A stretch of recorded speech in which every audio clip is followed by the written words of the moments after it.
Hi, and welcome to the course development process overview for the McCausland Innovation Online Learning Cohort. My name is Rachel Hoke. I'm the Instructional Design Associate, and I'm one of your points of contact for support as you go through this course development process. Today, we're going to talk through some of the resources that you'll find in this Blackboard course that that outline the overall process you'll go through to design and develop your online course. So this course has 4 modules. We've titled them Plan, Design, Create, and Teach, and you'll find resources related to each of those stages in each of the 4 modules in this course.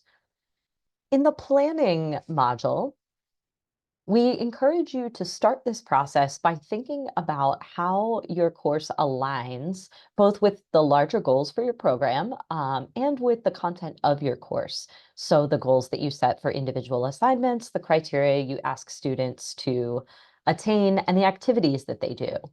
We encourage you to look through the resources in this module to examine the SMART framework for setting goals or learning outcomes or learning objectives or whatever you choose to call them.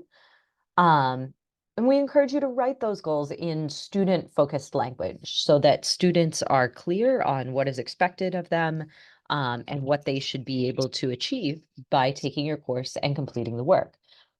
A way that you can do this is by making your goals, stating your goals in measurable verbs, so that you can clearly measure whether or not students have met your benchmarks. We also encourage you to make sure that the goals that you're creating for your course or for individual assignments can be independently evaluated, meaning that a student's performance on one goal is not dependent on their performance on another one, so that you can accurately measure where students are succeeding and where they're falling short. And finally, you want to make sure that these goals and the things you're measuring, which is often tied to the things that we're grading, represents relevant knowledge and skills, that it reflects the goals of your larger outcomes that you hope for students to achieve in your course and through your degree program.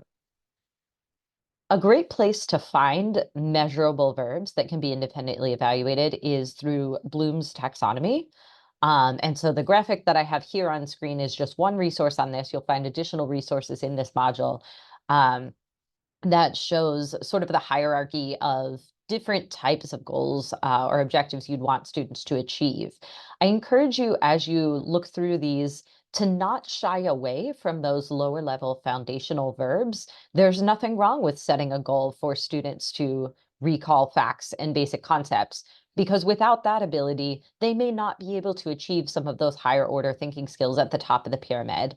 But I encourage you to look for how you can set up a good mix of these levels throughout the activities in your course.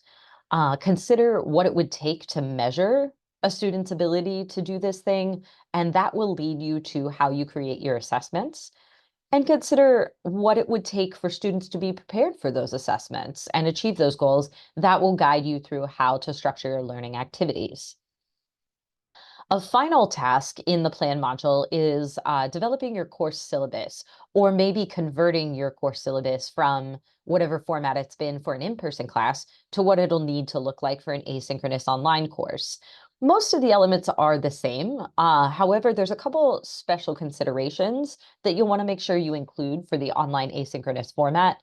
One of them is to be really intentional about your communication plan for students, since you won't have the opportunity to see them, weekly or twice a week or what have you in the classroom or on Zoom. Secondly, you'll want to really outline for them technology requirements for your course, not only what kind of equipment they may need to have, but also the skills that you expect them to have and how to get help if they need some remediation on those skills. I also encourage you to take this opportunity to look at your course policies, particularly around grading, and take a hard look at what you've written in your syllabus versus what you tend to do in practice, and make sure that those match. This is one way that we can promote transparency in our courses so that students know what to expect, and they have a higher likelihood of being able to achieve those expectations. Following the plan module, you'll get to the design module, And in this module, you'll find several different design frameworks that you may choose from or use a combination of them. I'll go over them just briefly here, and I encourage you to explore this module in full to really dive into these frameworks. One of those is backward design. The philosophy of this is to begin with the end in mind. I encourage you to use maybe a modified version of this framework. It's a little simplified. Start with the ending. What are the outcomes that we hope students to achieve? And get those stated clearly, clarify those for yourself. From there, work backward toward what assessments you'll need to include so that students can show evidence to you that they've met those outcomes.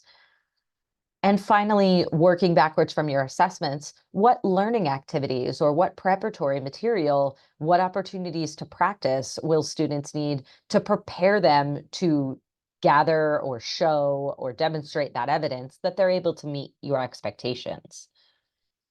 Another framework you might find useful is Universal Design for Learning, or UDL. This is a framework that's commonly associated with supporting students with disabilities, but it's actually useful for all students. And this is a concept that if we design flexibility in for, maybe the intention of a student with a disability, it actually benefits everyone. It's universal. And one of the ways we do this is by targeting different ways that students can engage with learning, different regions of their brain, different neural networks. We can do this by finding multiple ways or flexible ways to represent our content. So what students need to know, finding multiple ways that students can engage or find a connection with your material, give them a why for what they're learning. And finally, giving flexibility or multiple options for what we call action or expression. In other words, how students can demonstrate what they know and are able to do. This doesn't mean that you have to do a bunch of extra work to design multiple forms of every single thing, but insert this flexibility where you're able to. This does mean front loading a little bit of work on your part, but it will save you time and effort in the long run as students are able to engage in deeper learning, better engage with the content, and find ways to meet your expectation in a way that also meets their learning preferences, the way that they work best. If you're intimidated by sort of embarking upon this framework, I encourage you to start small. Start with what the developers of UDL call pinch points. Think about a part of your course where students tend to struggle. Maybe it's something logistical, like understanding your policies or deadlines. Maybe it's a certain unit that they always struggle to understand. Maybe it's a certain assessment that many students tend to get confused on. How could you insert some flexibility at that pinch point, or an additional pathway to learning at that pinch point that would help students navigate it? So I encourage you to explore additional resources on this and other frameworks in this design module. Once you've designed your course, you're ready to start actually creating it in Blackboard. As you probably know, all of our courses are moving to Blackboard Ultra Course View beginning this fall. This course that you're in right now is in Ultra Course View. If this is unfamiliar to you, you may not know that there are many, many tools available to you in Blackboard Ultra. And in this Create module in this course, you can explore some of those built-in as well as third-party tools so that you can select the tools that are best for what you need to do or what you need students to do. Also, I encourage you to consider developing a tour for your students as part of your course. Consider how you might be able to give a little either video-based or text-based or some other type of tour to your students who also might be experiencing Ultra Course View for maybe the first or only second time, so that they know where to find the things that are important for your course.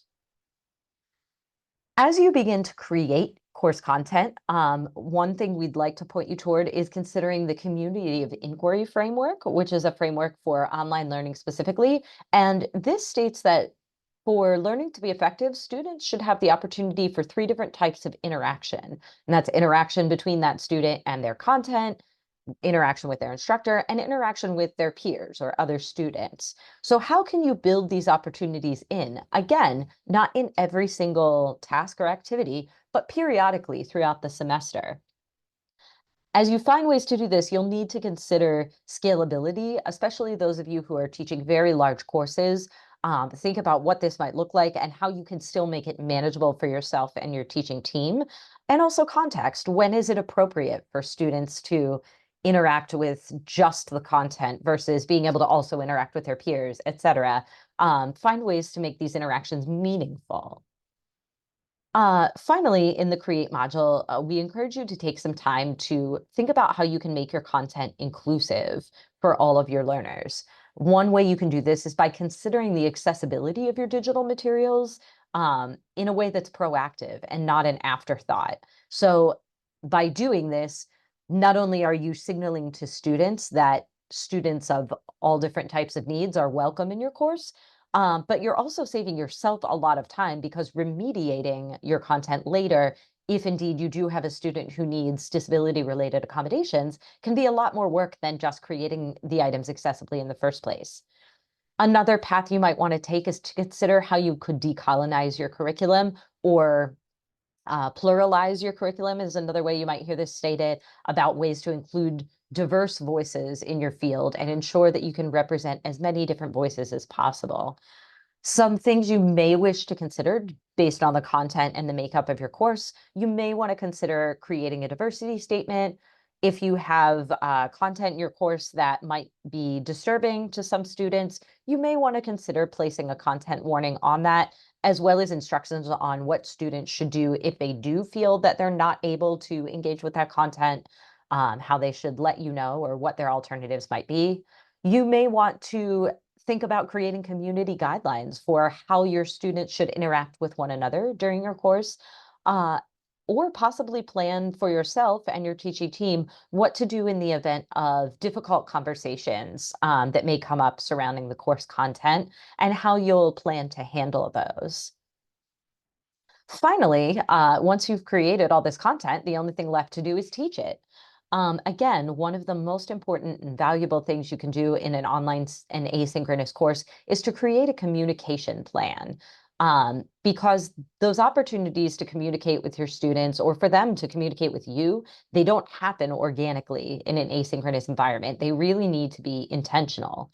It's important for you to clarify your expectations for yourself, set those up, and then share them with your students so that they know what your expectations are and they always know where to find them if they're unsure. And then when the time comes, stick to those expectations. That doesn't mean you can't be flexible, but it does mean you should be structured. Some tools that you can use to benefit communication in your course, you might want to consider in Blackboard creating scheduled announcements. If you want to send regular reminders to students throughout the semester, you can actually front load those if you have them ready to go, so you don't have to remember each week or at a certain date. You can go ahead and create the announcements and set a date on them when they should post automatically later on. You should also come up with a plan for office hours, and in particular, consider flexibility that will allow students who are maybe located in different time zones or who are learning around a busy work or family schedule to find ways to access you when they need help. And finally, be sure to let your students know how you prefer for them to contact you. Is it email? Is it Blackboard inbox? Is it uh, your office phone? How do you prefer for them to get in touch? And how long should they expect to wait before they hear back from you? Another thing you may want to consider as you're getting ready to teach your course is how you can engage students. This graphic here you can find in the Teach module, but I want to call it out because it's not only important for building a quality course, it's also important for complying with federal regulations. In order to be considered an online course, what the Department of Education calls distance education, we need to ensure what they call RSI. That's regular and substantive interaction, which goes back to that community of inquiry framework that we want students to have regular opportunities to interact with their instructor and their peers. So you can see on this graphic that we've got sort of the whole gamut here from all the way over on the left where we've got things like auto-graded quizzes that might be valuable for students, but don't include any kind of interactivity with other human beings. And then all the way on the right, we have the opposite of that, which is really a discussion that's initiated by the instructor and occurs, collaboratively. This does not mean that you can't include things like auto-graded quizzes or video lectures in your course, but you shouldn't only include those things in your course. Make sure that you're starting to find ways to sort of move the needle on your course toward that right side of distance education, where you've got components that actually enable students to interact with real humans, even if they're not in the classroom with them. As you prepare to teach and develop those activities that involve interaction, one way you might facilitate that interaction is through feedback. So a helpful exercise for you and your teaching team at this stage might be considering what types of feedback you can provide to students, what they can expect, what types they're likely to need, what the turnaround time will look like for that, and what's scalable for the size of your course, for the size of your teaching team, for your personal workload, and how you can communicate that to students. As I mentioned earlier, you may want to consider including in your course a Blackboard course tour so that students know where to find things.